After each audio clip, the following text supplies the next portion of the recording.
मलाई चाहिँ यो देखिरहँदाखेरि चाहिँ के कुराको याद आछ भन्ने नि होइन केटा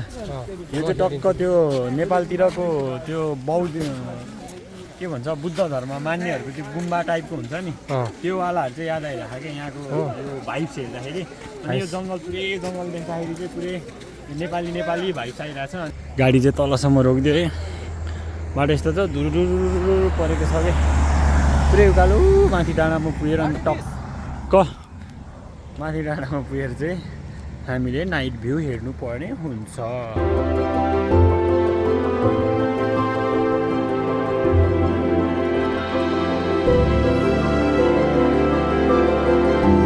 सबै रमाइलो हुँदैछ घुम्दैछु इन्जोय गर्दैछु तर मौसम चाहिँ चिल छ है आनन्द छ कि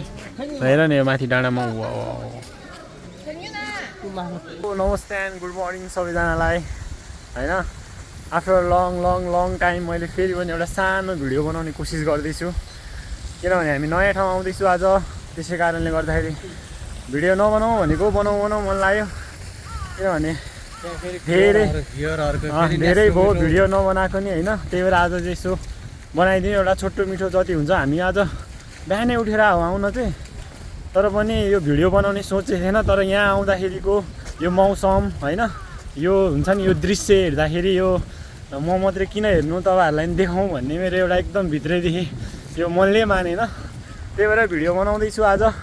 हामीसँग हुनुहुन्छ यहाँ शेखर सर होइन हेलो शेखर सर के छ अनि हामीसँग प्रतीक दाई हुनुहुन्छ आमा दाईलाई त कस्तो हेन्सम देखिया हो भने ल हामी अहिले चाहिँ हामी टक्क यो कोरियाको बुसानको के अरे दोस्ती फमसा भन्ने एउटा यो के मन्दिरै भनौँ न है नेपालीमा भन्दाखेरि मन्दिरै हो त्यो ठाउँ आउँदैछु अनि आज अब खै हेरौँ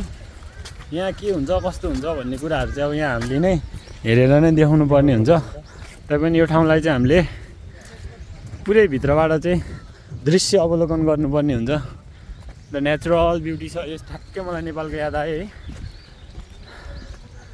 त्यही हो अहिले चाहिँ हामी यहाँ टक्क दिउँसै भइसक्यो तर नि अब दिउँसो भयो नि तर मौसम चाहिँ चिसो छ कुल छ फ्रेस छ टस मात्रै लगाएर आएको हल्का चिसो छ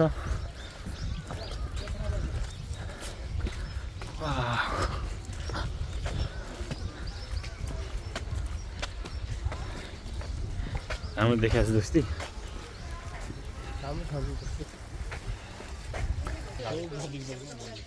मेन भ्लग बनाएको उद्देश्य भनेको फेरि भ्युअरहरूको त्यो नेसनल मेटाउन नेसनल ला हुनसक्छ होइन चिलबिल हुनसक्छ किनभने फलोवरै अब डेन्जर छ होइन फलोवर्स डेन्जर छ भ्युअरै डेन्जर छ अनि त्यो भएर थाहा छ वाउ कोरियन पनि धेरै घुम्न आउने रहेछ यहाँ भन्ने कुरा थाहा भयो फमसा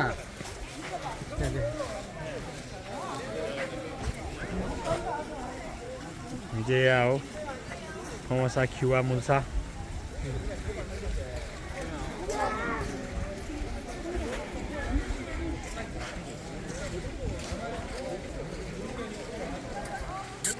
वाउ मलाई चाहिँ यो देखिरहँदाखेरि चाहिँ के कुराको याद आछ भन्ने नि होइन केटा यो चाहिँ टक्क त्यो नेपालतिरको त्यो बौद्ध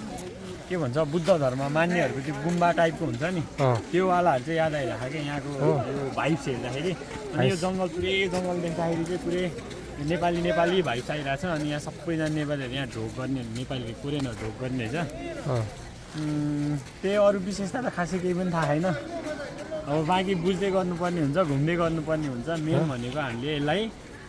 इन्जोय गरेर लिनुपर्ने हुन्छ त्यही हो हजुर तपाईँलाई यहाँ आइपुगेर कस्तो फिल भइरहेको छ के हुनु यहाँ नयाँ ठाउँमा आइरहेको बुझ्नु त्यही रमाइलो लगाइरहेको त्यही हो के हो चस्मा त टलक्कै टल्कै खाँदैन चस्मा सकिहाल्छ नि भाइ एक काम कर 200 रुपए दे और 50 रुपए काट ओभर एक्टिंग के वजह डेन्जर हो नि ब्रान्डेड हो भने सही अनि दोस्तीलाई कस्तो हुँदैछ त फिल रमाइलो छ है अनुभव कस्तो हुँदैछ भरे देख्दैन हो कोरियन जस्तै देख्छ झन् ट्र्याकको ज्याकेट बोकेको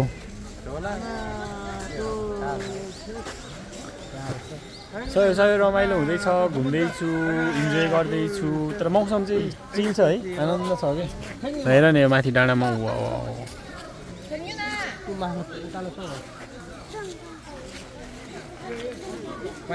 मैले चाहिँ अघि भर्खरै यो नेपालको मलाई चाहिँ के को याद आएको थियो भनेदेखि यो बौद्धिस्टहरू बस्ने जस्तो याद आयो भन्ने चाहिँ मलाई त्यस्तो भाइस भएको थियो तर बुद्ध भगवानको मन्दिर रहेछ तर मलाई चाहिँ थाहा थिएन है आउनु चाहिँ आएँ म चाहिँ पछि आयो त्यही भएर मलाई थाहा नभएको सरी गाइस तर यहाँ आएर थाहा पाएपछि चाहिँ मैले भन्न पाएँ त्यही खुसी लाग्यो होइन अनि यहाँको मलाई यो फुल रियलै हो कि होइन यो रियल हो कि जस्तै रियल फुलै हो रे यो हामी हेर्नु वाउ रियलै रहेछ यार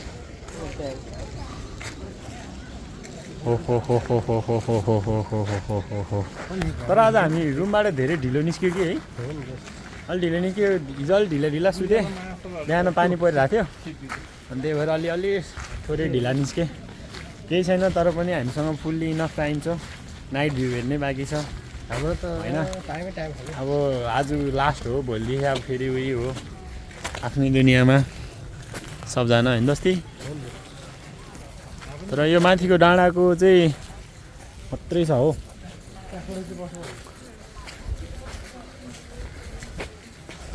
यहाँ भिडियो गर्नु पाउँछ पाउँदैन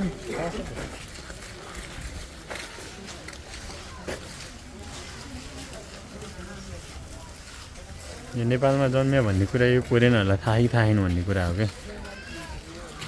कसले पहल गर्ने त यहाँ यार Buddha watch board in Nepal भनेर यहाँ ढोका पनि लेख्नु पऱ्यो कि जस्तो होइन विषयले थाहा हुन्छ हुँदैन भने त ल नआउने मान्छे कति हुन्छ यार थाहा छ अब थाहा हुनेलाई होइन हामीलाई थाहा अब अरूलाई पनि थाहा हुनुपर्छ भन्ने हाम्रो हामी चाहिँ अब यो मन्दिरबाट हामी यो गौतम बुद्धको मन्दिरबाट हामी फर्क्यौँ होइन हामी कहाँ जाँदैछौँ होला हामी फर्केर कुन रे वाङडोङसान वाङडोङसाङ नाइट भ्यू हामी त्यहाँ जाँदैछु त्यहाँ हामीलाई बस आइसक्यो त्यहाँ हामीलाई पुग्नलाई 1 घन्टा 45 मिनट लाग्छ तर बस आयो हाम्रो कुदकुद बस पनि गयो बस पनि गयो पनि ठिक ठिकै छ अब अर्को बस आउँछ ठिक्क हो अब कहिले ढिलो गर्ला ठिकै छ अब फाइनल गाइज हामी चाहिँ उताबाट आएर फर्किँदैछु होइन फर्केर पनि लङ टर्म गाडी चढेर वाङडोङसाङ शान्तिर जाँदैछु उकालै पुरै उकालो छ हिँड्दा पनि वाक्क लगाइसक्यो गाडी चाहिँ तलसम्म रोकिदियो है बाटो यस्तो त धुरुरु परेको छ कि पुरै उकालो माथि डाँडामा पुगेर अन्त टक्क माथि डाँडामा पुगेर चाहिँ हामीले नाइट भ्यू हेर्नु पर्ने हुन्छ।